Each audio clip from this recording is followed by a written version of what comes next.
Muslim nak buat kuil, you ikut peraturan. As simple as that. Tak ikut peraturan, orang ambil tindakan, you all jangan mengamuk. Kalau you all mengamuk, ada orang Islam yang juga akan mengamuk. Berlakulah kacau bilau. Bukan saya menyokong mengamuk.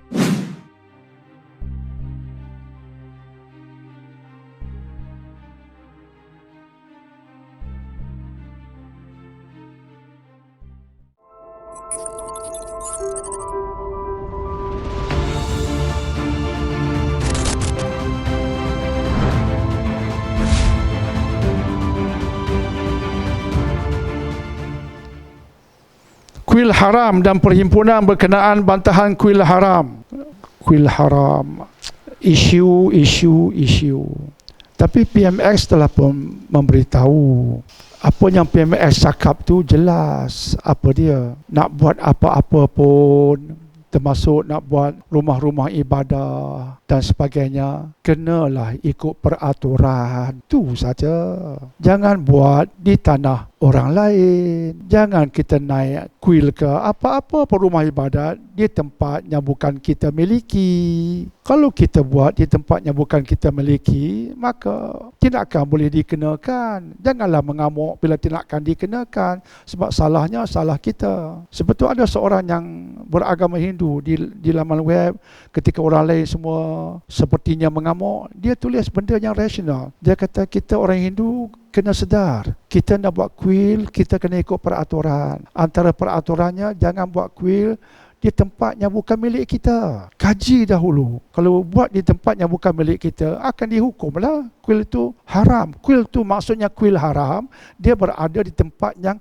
haram baginya membina kuil. As simple as that. Nak berkali buat apa? Saya berkata benda itu. Kita duk baca ayat. Kita bukan anti manusia sebab dia Hindu. Kita bukan benci manusia sebab dia Yahudi. Ayat Quran yang kita baca, yang kita sebutkan tadi, kita ulangi tadi, surah Al-Hujurat ayat 13, itu panduan kita umat Islam, panduan kami umat Islam, bahawa kita tak diajar oleh agama kami, Quran tak ajar kami untuk jadi resis. Quran ajar kami untuk menghormati kepercayaan orang lain. Sebab itu di Madinah di era Nabi Muhammad sallallahu alaihi wasallam, ketika wahyu sedang turun tentang Bani Israel, ya Bani Israel, ya Bani Israel, ya Bani Israel, punya banyak ayat turun tentang Yahudi, menceritakan tentang kejahatan Yahudi. Baginda Nabi SAW amat faham tentang kejahatan Yahudi, kebobrokan Yahudi, termasuk kabilah Yahudi di Madinah ketika itu, Bani Qainuqa'nya, Bani An-Nazirnya, Bani Quraizahnya.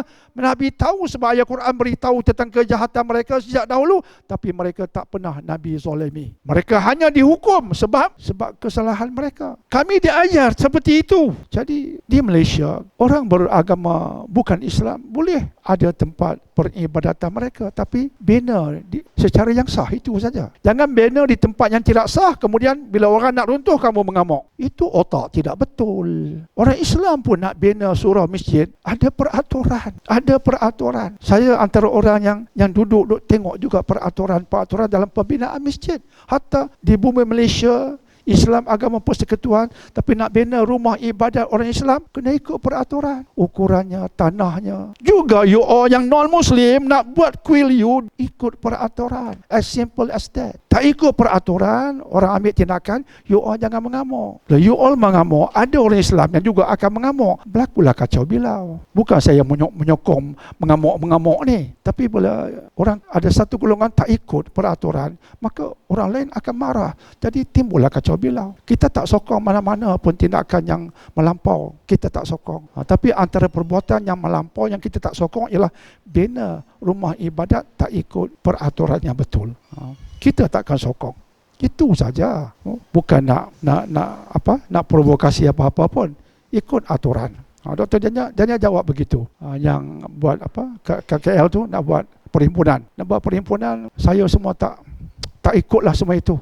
Cuma saya pesan, apa-apa pun ikut peraturan. Kita ada peraturan, ikut peraturan. Polis bagi peringatan, Dengar ikut.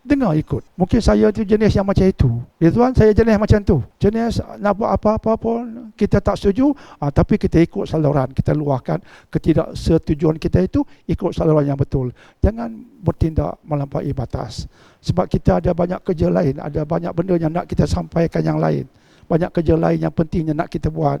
Kita tak mau diganggu oleh benda-benda yang macam ini disebabkan kesilapan kita sendiri dalam tindak tanduk kita tak ikut peraturan. Nanti nak kena duduk dalam jail lah, nanti nak kena ditahan lah. Jadi banyak kerja tak selesai. Jadi kita nak fikir banyak lapis. Tak boleh ikut emosi, semangat saja. Itu tadi nak buat apa orang kata perhimpunan, I will not join them. Tidak. Tapi itu bukan bermakna kita setuju kuil haram di tempat yang haram, tidak, never. Tapi kita ikut undang-undang lah, ikut undang-undang.